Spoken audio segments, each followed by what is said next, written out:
Hey guys, thanks for tuning in to another episode of Jack's Mechanics. We just got a Subaru Forester here. It's an EJ255, the turbo model, 2002. It's obviously got a check engine light, and anytime that you have a check engine light on a Subaru, will also be the traction control and the cruise light flashing as well. Obviously this thing's stone cold. You can see indicated by the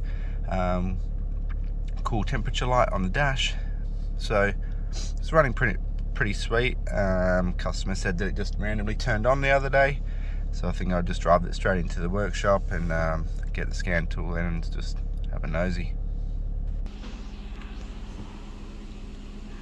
So we're going to the OBD side. I generally find excuse me, for Subarus that going into OBD is the better option.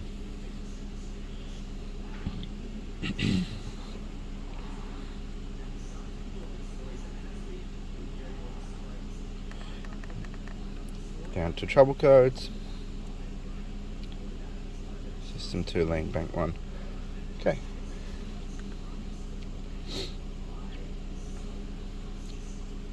Let's have a look at some freeze frame data.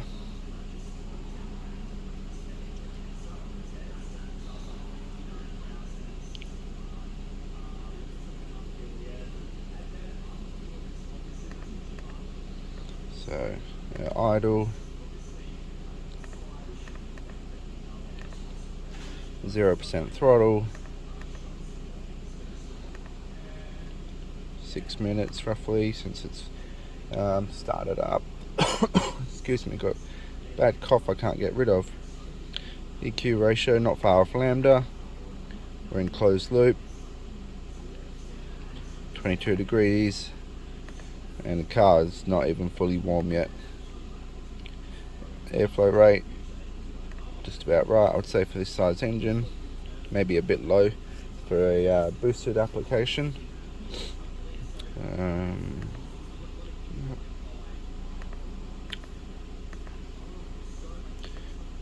Fuel trims there on bank 1, which is what our fault code is for. Pretty high. Plus 25% on the short term, plus 8% on the long term, giving us a total trim of like 33%. See if we've got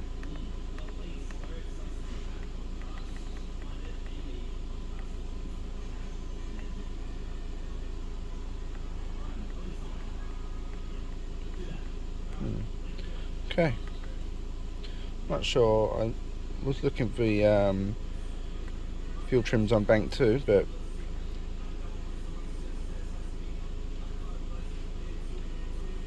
go into some data and see if our problem is happening at the moment as well.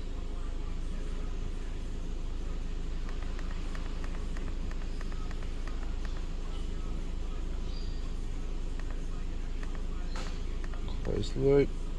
You can see the engine's warming up. Okay, it looks like it's even worse at the moment.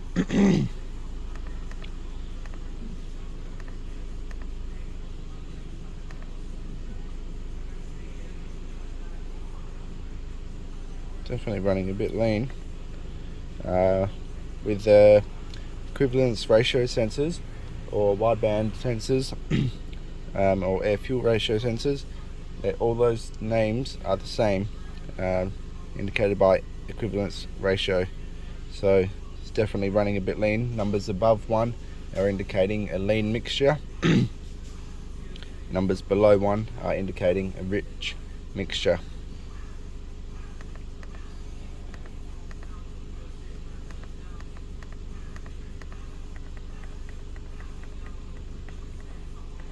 So what we'll do, we'll set custom PID lists to see if we can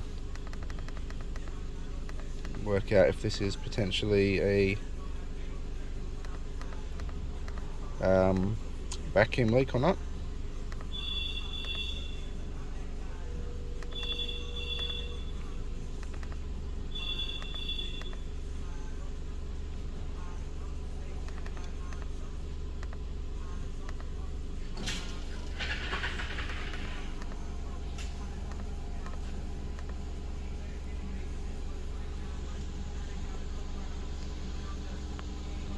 Okay, so we'll look at the engine speed and we'll look at our fuel trims. I'm just going to bring the RPM up.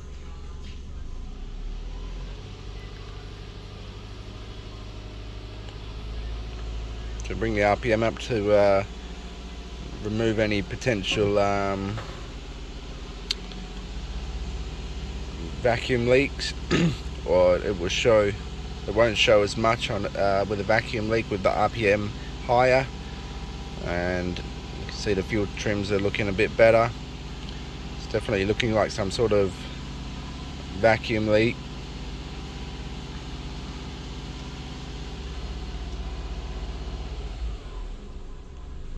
Go in the engine bay and have a look around.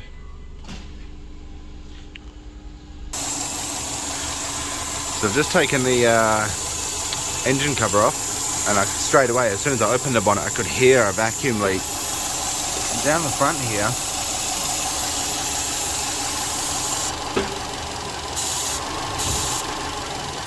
you can hear the RPM change. You can even obviously hear that vacuum leak.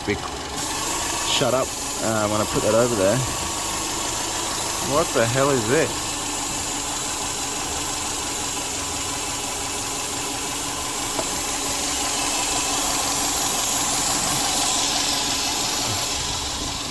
Whatever this hose is off, obviously off the front of that thing, it is completely full of, I'm not even sure what that's full of. Hose is pretty hard. We'll see if I can find the other end of where that should go to. Yeah, might get the smoke tester out and bang some smoke in there and see if it will come out. I'm just looking a bit closer on this thing. It looks like somebody's actually tried to repair this before and did the dodgy on it. You can see it's like almost some sort of glue stuff on the end there.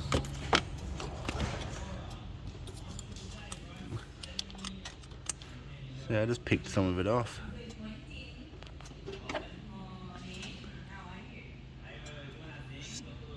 I'm gonna call Subaru. Hopefully we can twist that out of there.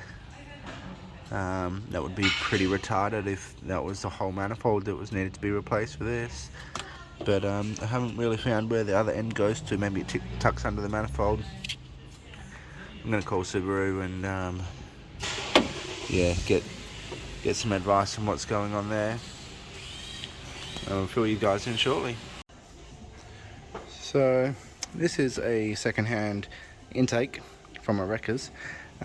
What's actually broken on our trusty Subaru is this connection right here, and somebody in the past has tried to silicon it all up, and it goes right here, and this solenoid here is looking for like our purge control.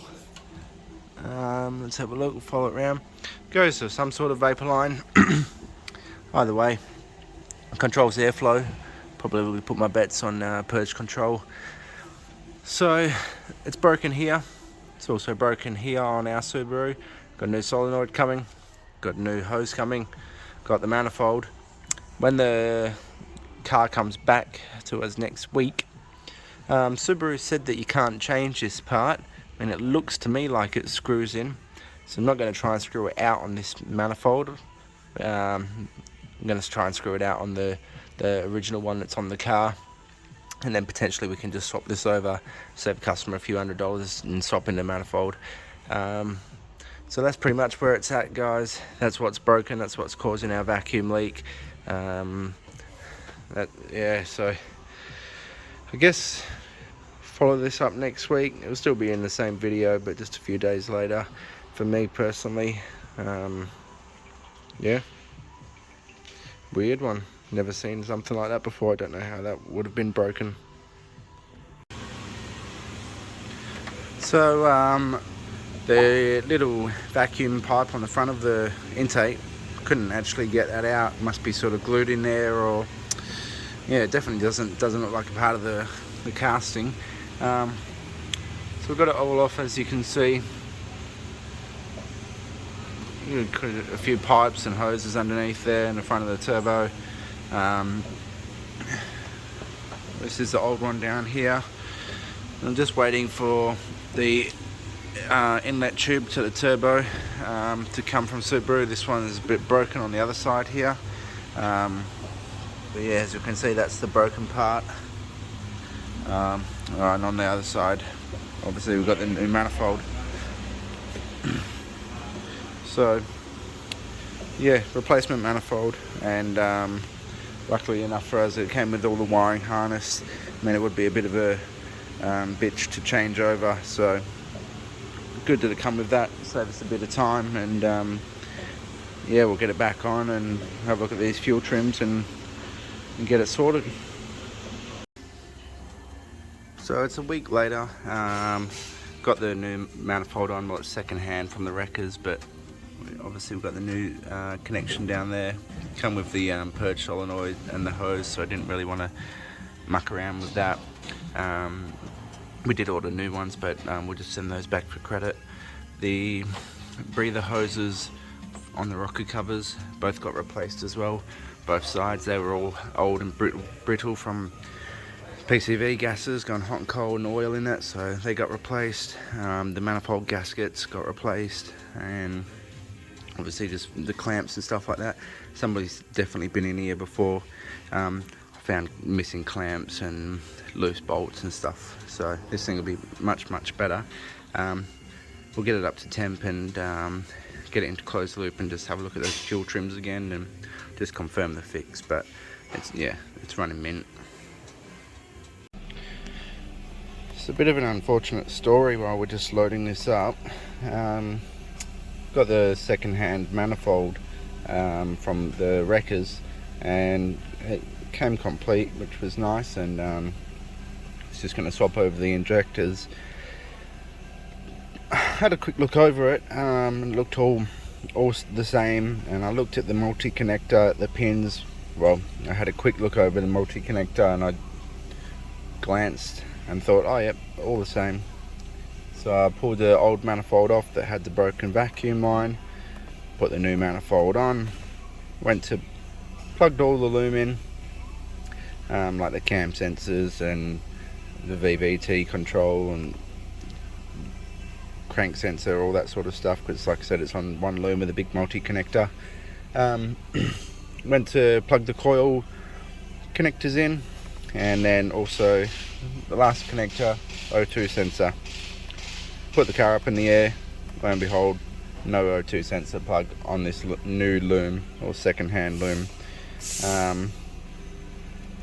So unfortunately had to pull the manifold off, swap it all over, put it back on. So just be careful, do your due diligence and have a good look over these things. There obviously is some variations if you do get into doing manifold swaps on these jobs. Yeah, just a bit of a pain in the ass more than anything, but it is what it is. We got there in the end. As you can see, obviously our fuel trims are looking mint. Pretty sure I've seen in here we are in closed loop already. Closed loop. So I did smoke test it as well prior to this, just to confirm. Obviously a lot of vacuum hoses on this thing, just to make sure that it was all good. And yep, she's all mint. So don't think there's anything else I can really show you. Got our short terms, got our long terms. You know, anything sort of less than 10% total trim is pretty acceptable, really. You know, it may be indicating some potential issue, but for now this Subaru is fixed and we can give it back to the customer, and it'll be a new car for him. It's done 225,000 Ks, so all good now. So thanks for following us on that one, guys. I hope you learned something. There wasn't too much teaching in there, just more sort of a diagnostic process and just confirming the fault. So if it did help you out or you enjoyed the video, please consider liking it or subscribing to the channel. That would help me out, and we'll catch you at the next one.